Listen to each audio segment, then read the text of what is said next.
नमस्कार, मैं हूं मनोज मानस। ब्रेकिंग न्यूज के बुलेटिन में आपका स्वागत है और पहली खबर की बात करते हैं। बुलंदशहर से अहम खबर सामने आ रही है। मेडिकल के नाम पर रिश्वत, डीएम ने संज्ञान लिया है। वायरल वीडियो का संज्ञान लेकर जांच कमेटी गठित की। आपको बता दें, कमेटी गठित कर इसमें कई नाम कमेटी में शामिल किए गए हैं, जिसमें मेडिकल कॉलेज के प्रिंसिपल, सीएमओ के नाम शामिल हैं। आपको बता दें, नगर मजिस्ट्रेट व चिकित्सा अधीक्षक के भी नाम इसमें शामिल किए गए हैं।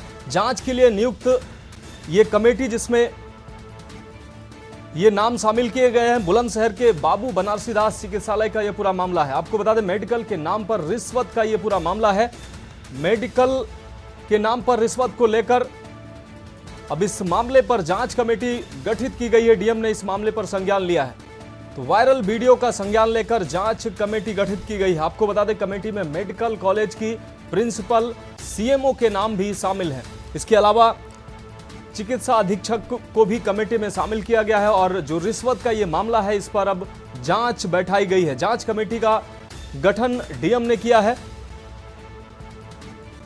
मेडिकल के नाम पर रिश्वत का ये मामला, जिस पर डीएम ने संज्ञान लिया है और जांच कमेटी बैठाई है। वायरल वीडियो के बाद अब डीएम ने इस वीडियो के आधार पर संज्ञान लिया है और कमेटी का निर्माण किया है।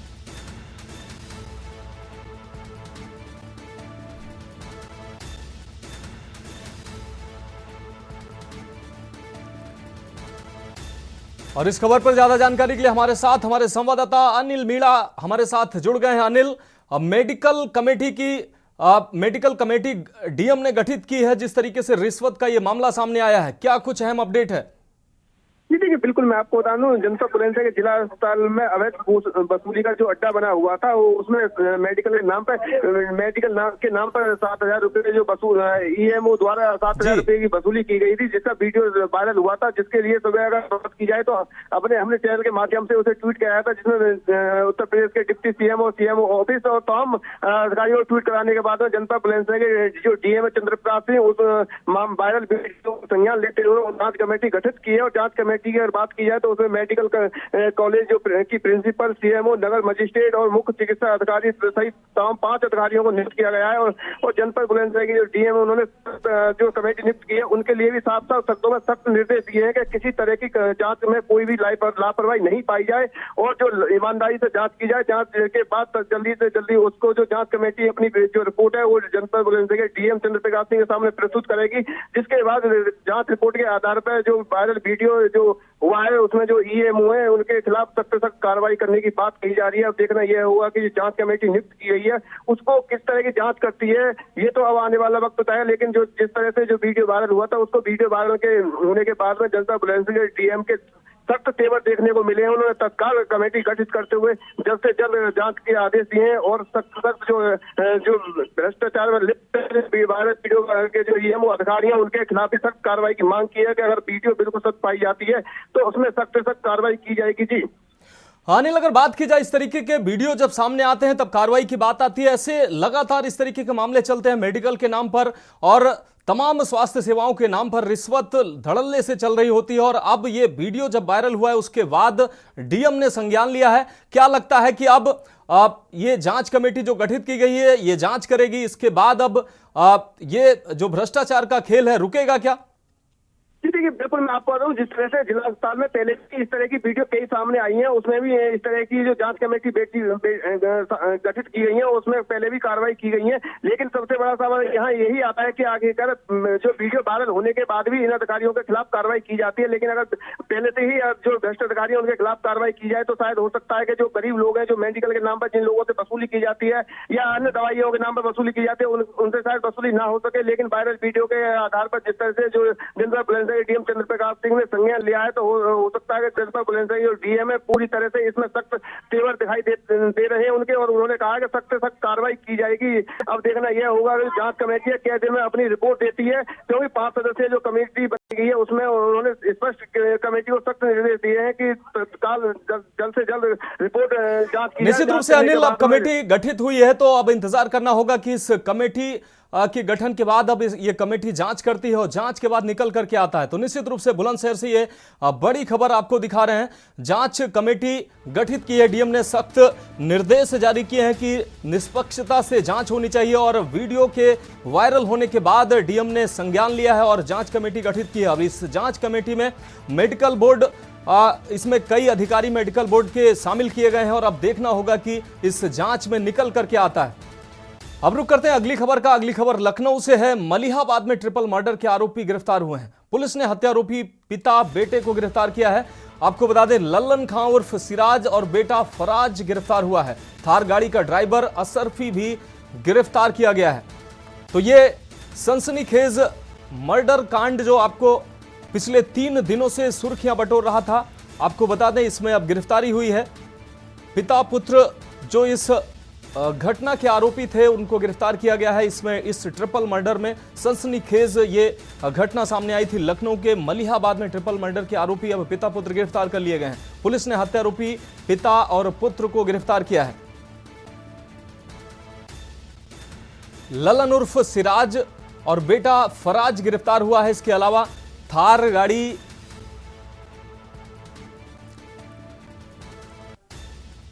थार गाड़ी का जो ड्राइवर था वो भी गिरफ्तार किया गया। आपको बता दें, जमीनी विवाद को लेकर यह मामला मलिहाबाद में हुआ था। जमीन पैमाइश को लेकर जमीन पैमाइश हो रही थी, उस दौरान लेखपाल की मौजूदगी में ही गोलीकांड की घटना सामने आई थी और पिता पुत्र ने गोलीकांड को अंजाम दिया था, जिसमें 3 लोगों की मौत हुई थी। ये हुई है और अधिकारी का फराज खान, ये दोनों भी उसे के पास पहुंचे। ये लोग आपस में रिश्तेदार भी हैं। फरीद और सिराज खान रिश्तेदार हैं। वहां जाकर के पुनः इन लोगों के बीच में विवाद हुआ और विवाद के बाद वहां पर सिराज खान ने अपने थार गाड़ी में रखी हुई राइफल से गोली चला दी और उसका लड़का फराज खान भी गोली चलाया, इस गोली कांड में 3 लोगों की मौत हुई। एक फरीद के लड़के हंजला खान की, उनकी पत्नी फरहीन की और उनके चचेरे भाई ताज की। एक अभियुक्त अशरफी, उसको भी तत्काल पुलिस द्वारा गिरफ्तारी कर ली गई और तो ज्ञात हुआ कि अभियुक्त के पास पोलैंड का पासपोर्ट है और ये विदेश भी भाग सकते। तो ये पता चला कि अभियुक्तगण मुरादाबाद की तरफ भागे हैं और वहाँ पर किसी अपने रिश्तेदार के साथ जो है उसके संरक्षण में वहाँ पर गए हैं। आज सुबह दुबग्गा तिराहे पर 5:30 बजे इनको गिरफ्तार कर लिया गया। दोनों अभियुक्त सिराज और फराज को गिरफ्तार दुबग्गा तिराहे। और इस खबर पर ज्यादा जानकारी के लिए हमारे संवाददाता शिवा हमारे साथ जुड़ गए हैं। शिवा, अगर बात की जाए ये मलिहाबाद का ये जो मामला है काफी सुर्खियों में रहा 3 दिनों से। इस मामले में पूरे प्रदेश में ये मामला चर्चा का विषय रहा है। आज इस मामले में गिरफ्तारी हुई है और अब प्रेस कॉन्फ्रेंस भी सामने आई है। शिवा, बिल्कुल मनोज, लखनऊ पुलिस के लिए सबसे बड़ी चुनौती थी कि जो मुख्य हत्या आरोपी है मलिहाबाद के मोहम्मद नगर इलाके में जो ट्रिपल मर्डर हुआ था उनको गिरफ्तार करना। लेकिन अब लखनऊ पुलिस की राह आसान हो गई क्योंकि मुख्य हत्या आरोपी ये कहा जाएगा कि इन दोनों लोगों की गिरफ्तारी हो गई है। सिराज ललन खान और उसका बेटा फराज, ये 2 लोग थे जो सीसीटीवी कैमरे में कैद हुए थे, जो तीनों लोगों की हत्या बारी बारी बाप बेटे ने की थी। और इनको लाने वाला अशरफी लाल तो उस घटना के दिन ही रात में गिरफ्तार हो गया था। हालांकि उसका हत्या से लेना देना कोई नहीं था, लेकिन जो शूट आउट हुआ था घर के बाहर जिसमें 3 लोगों की जान गई थी, उसमें 2 लोगों जो फरार थे पिता पुत्र, उन दोनों को गिरफ्तार कर लिया गया है। पुलिस का कहना है कि ये दोनों लोग बाहर भागने की फिराक में थे क्योंकि पुलिस की कई टीमें इनकी तलाश कर रही थी। मुरादाबाद के रास्ते ये लोग बाहर जाने की फिराक में थे ताकि पुलिस इन्हें पकड़ ना पाए, गिरफ्तार ना कर पाए। लेकिन पुलिस की जो कई टीमें लगी थी उसमें से एक सर्विलांस टीम थी, उसको ये सूचना मिली कि मुरादाबाद से जब ये लोग उनकी लोकेशन मिली तो मुरादाबाद में पुलिस की 2 टीमें पहुंची इनको गिरफ्तार करने के लिए। लेकिन किसी कारणवश उनको इस बात की भनक लग गई कि पुलिस की टीम उनके पीछे पड़ी है, लिहाजा ये दोनों लोग लखनऊ वापस आए। पुलिस के जैसा कि अफसरों ने बताया है कि ये लोग सरेंडर करने की फिराक में थे, कोर्ट के शरण में जाने की फिराक में थी कि डायरेक्ट इनको कोर्ट से सरेंडर होकर के इनको जेल में दे गया। लेकिन लखनऊ पुलिस अफसरों ने इन लोगों की गिरफ्तारी के लिए जाल बिछाया और आखिरकार उनको कल देर रात ये सफलता हाथ मिली कि इन्होंने दुबग्गा इलाके से सिराज और उसके बेटे फराज को गिरफ्तार कर लिया है। अब इस पूरे हत्याकांड में जो मुख्य आरोपी थे उनकी गिरफ्तारी तो हो गई है, लेकिन सबसे बड़ी बात यह है कि इनकी जो तार जुड़े थे, इनकी जो क्रिमिनल हिस्ट्री थी, इनके पास जो असलहे थे, पासपोर्ट थे, उनके निरस्तीकरण की कार्रवाई करना। और आज पुलिस ने इस बात का आश्वासन भी मीडिया कर्मियों को दिया है कि इनकी जो निरस्तीकरण की जो कार्रवाई है, चाहे इनके पासपोर्ट की हो, क्योंकि पोलैंड का पासपोर्ट है, वीजा है इनके पास, तो इनके निरस्तीकरण की कार्रवाई जो है वो लखनऊ पुलिस करेगी।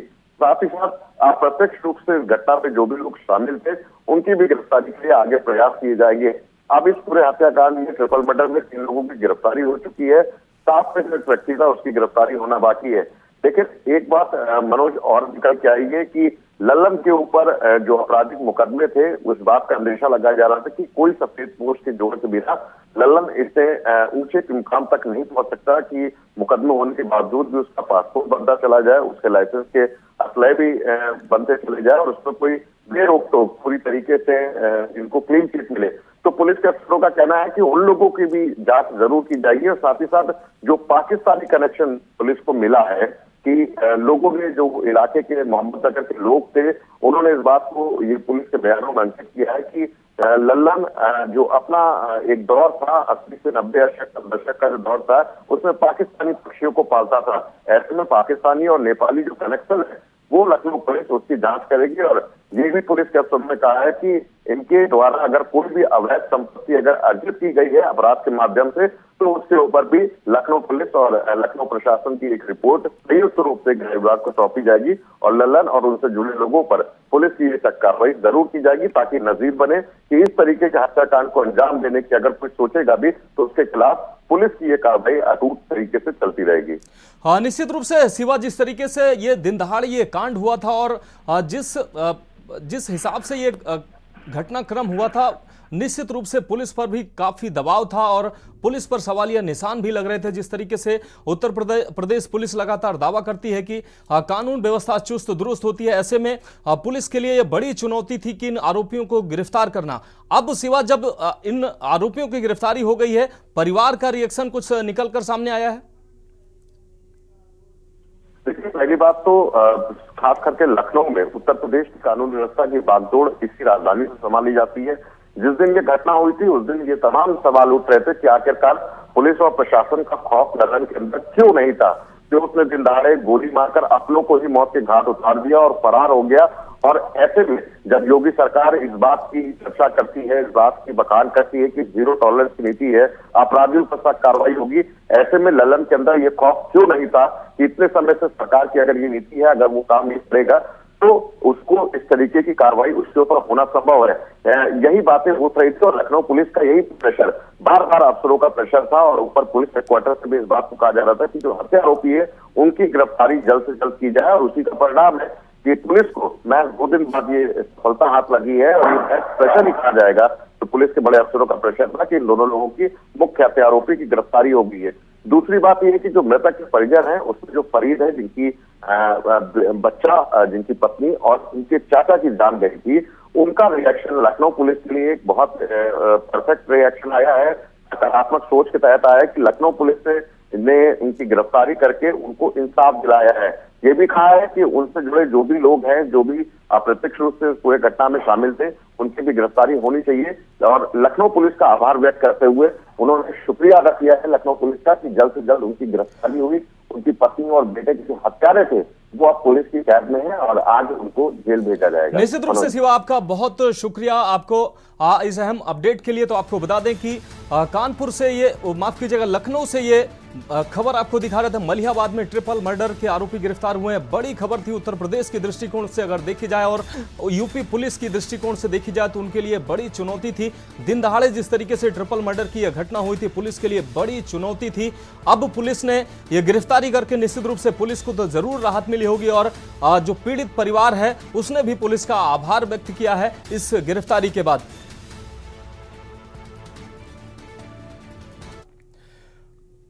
अब रुक करते हैं अगली खबर का। कौशाम्बी से अगली खबर है। सपा नेता स्वामी प्रसाद मौर्य को काले झंडे दिखाए गए हैं। आपको बता दें, हिंदू जागरण मंच ने काफिले को घेरकर काले झंडे दिखाए हैं।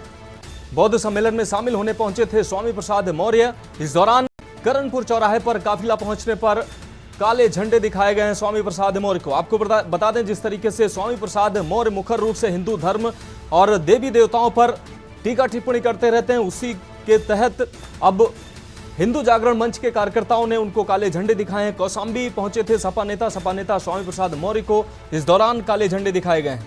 आपको बता दें, हिंदू जागरण मंच के कार्यकर्ताओं ने काफिले को घेर कर काले झंडे दिखाए हैं। बौद्ध सम्मेलन में शामिल होने पहुंचे थे स्वामी प्रसाद मौर्य। इस दौरान स्वामी प्रसाद मौर्य को करणपुर चौराहे पर काफिला पहुंचने पर उनको काले झंडे दिखाए गए हैं और गो बैक के नारे भी लगाए गए हैं। तो कौशांबी से यह खबर आपको दिखा रहे हैं, सपा नेता स्वामी प्रसाद मौर्य को हिंदू जागरण मंच के कार्यकर्ताओं ने काले झंडे दिखाए हैं और काफिले को घेर कर नारेबाजी करते नजर आए कार्यकर्ता और काले झंडे भी दिखाए गए हैं। तो कौशांबी से यह खबर आपको दिखा रहे हैं, करणपुर चौराहे पर काफिला पहुंचने पर हिंदू जागरण मंच के कार्यकर्ताओं ने काले झंडे दिखाए हैं। तो कौशांबी से यह अहम खबर, सपा नेता स्वामी प्रसाद मौर्य को काले झंडे दिखाए गए हैं। हिंदू जागरण मंच ने काफिले को घेर कर ये काले झंडे स्वामी प्रसाद मौर्य को दिखाए हैं। बौद्ध सम्मेलन में शामिल होने पहुंचे थे स्वामी प्रसाद मौर्य, इस दौरान उनको काले झंडे दिखाए गए हैं। और यहां रुकेंगे एक ब्रेक के लिए, जल्द हाजिर होंगे। ब्रेक के बाद ब्रेकिंग न्यूज के इस बुलेटिन में एक बार फिर से आपका स्वागत है। अब रुक करते हैं अगली खबर का। आगरा से अगली खबर है, नशे में धुत स्कूल संचालक ने 3 लोगों को रौंदा है। आपको बता दें, इस दौरान एक की मौत हुई है जबकि 2 लोग गंभीर रूप से घायल हुए हैं। निजी अस्पताल में चल रहा घायलों का इलाज। कल देर रात आगरा दिल्ली हाईवे पर ये हादसा हुआ था। निजी अस्पताल में चल रहा घायलों का इलाज। तो स्कूल संचालक ने 3 लोगों को रौंदा है। कल देर रात का ये मामला है, दिल्ली हाईवे पर यह घटना सामने आई है। आगरा से खबर आपको दिखा रहे हैं, नशे में धुत स्कूल संचालक ने 3 लोगों को रौंदा है। इस दौरान एक की मौत हुई है जबकि 2 लोग गंभीर रूप से घायल हुए हैं। घायलों का अस्पताल में उपचार चल रहा है और घायलों की हालत जो है स्थिर बनी हुई है। तो कल देर रात आगरा दिल्ली हाईवे पर यह दुर्घटना हुई है। आपको बता दें, नशे में धुत स्कूल संचालक ने 3 लोगों को रौंदा है। आगरा से यह खबर आपको दिखा रहे हैं। इस दौरान एक की मौत हुई है जबकि 2 अन्य लोग गंभीर रूप से घायल हुए हैं और घायल दोनों लोगों का इलाज अस्पताल में चल रहा है और दोनों लोगों की हालत स्थिर बताई जा रही है। तो शनिवार देर रात आगरा दिल्ली हाईवे का यह मामला है जहां पर स्कूल संचालक जो नशे में धुत था उसने 3 लोगों को रौंदा है। इस दौरान इस घटना में 1 लोगों की मौके पर ही मौत हुई है जबकि 2 लोग गंभीर रूप से घायल हुए हैं।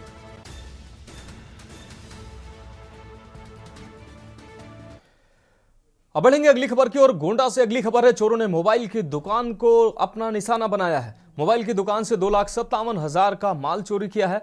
दीवार तोड़कर चोरों ने मोबाइल और नकदी साफ की है। चोरी की वारदात जिस कैमरे में कैद हुई है उस कैमरे को भी डीवीआर के साथ चोर उठा के ले गए हैं। थाना धानेपुर क्षेत्र में ताबड़तोड़ चोरियों का डर लगातार लोगों में बना हुआ है। थाना धानेपुर क्षेत्र के बाबागंज का है ये पूरा मामला। मोबाइल की दुकान से 2,57,000 रुपए का माल चोरों ने साफ किया है। आपको बता दें, दीवार तोड़कर चोरों ने मोबाइल और नकदी साफ की है। थाना धानेपुर क्षेत्र के बाबागंज का यह पूरा मामला है। मोबाइल की दुकान से 2,57,000 रुपए का माल चोरों ने साफ किया है। आपको बता दें, दीवार तोड़कर चोरों ने मोबाइल और नकदी साफ की है। तो चोरों ने मोबाइल की दुकान को अपना निशाना बनाया है। गोंडा से यह खबर आपको दिखा रहे हैं। मोबाइल की दुकान से 2,57,000 रुपए का माल चोरों ने पार किया है। दीवार तोड़कर चोरों ने मोबाइल और नकदी साफ की है।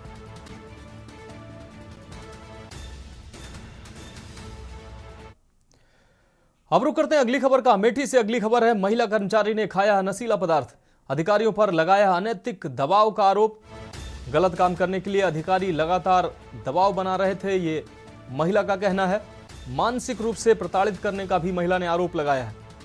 महिला का कहना है कि अपात्र महिला को पात्र बनाने के लिए दबाव बनाया जा रहा था और आदेश न मानने के चलते मुख्यालय से संबद्ध किया गया है। हालत खराब होने पर महिला को अस्पताल में भर्ती कराया गया है। गौरीगंज ब्लॉक में ब्लॉक मिशन प्रबंधक के पद पर तैनात है ये पीड़ित महिला। तो अमेठी से ये खबर आपको दिखा रहे हैं। हालत खराब होने पर अस्पताल में भर्ती कराया गया है पीड़ित महिला को। गौरीगंज ब्लॉक में मिशन प्रबंधक के पद पर तैनात है ये महिला। तो महिला ने गंभीर आरोप लगाए हैं, अपने अधिकारियों पर आरोप लगाए हैं और इस दौरान महिला ने जहरीला पदार्थ खाया है। अधिकारियों पर अनैतिक दबाव का आरोप लगाकर महिला ने जहरीला पदार्थ खाया है। मामला एक्चुअली ये हुआ है, मामला तो चल रहा है लगभग 1 महीने से। और मामले में ये है कि सराय भागमानी एक ग्राम पंचायत है यहाँ पर, वहाँ की एक निवासी हैं रीता सिंह। उनके द्वारा किसी ड्रोन को लेकर मुझे प्रेशराइज किया जा रहा था कि आप हमारी लड़की को स्वयं सहायता समूह में जोड़ दीजिए। और वो महिला जो है वो अपात्र है, जो स्वयं सहायता समूह में जोड़ने की जो प्रक्रिया है और जो पात्रता है वो नहीं रखती हैं। और समस्या इस बात की है कि अधिकारियों द्वारा लगातार उनके द्वारा मुझ पर दबाव बनाया गया और किसी ने मेरी कोई बात नहीं सुनी। मैंने मना इसलिए किया क्योंकि वो अपात्र थी, मुझे कोई प्रमाण पत्र नहीं जारी किया गया अधिकारियों द्वारा। मैंने बार बार कहा कि मुझे एक प्रमाण पत्र दे दीजिए, मैं कर दूंगी, मुझे कोई दिक्कत नहीं है, क्योंकि बीपीएम आईडी मेरी है, मेरी आईडी से वो वेरिफिकेशन होना था। उनके पास पात्रता का कोई प्रमाण पत्र नहीं है, मुझे कुछ भी नहीं उपलब्ध कराया गया और लगातार मुझे प्रेशराइज करें, मेरे खिलाफ जो है धरना प्रदर्शन कर रही हैं। मुझे ही गलत बनाया जा रहा है चारों तरफ से। तो ब्रेकिंग न्यूज के इस बुलेटिन में मेरे साथ अभी इतना ही। मुझे दीजिए इजाजत और आप देखते रहिए के न्यूज इंडिया।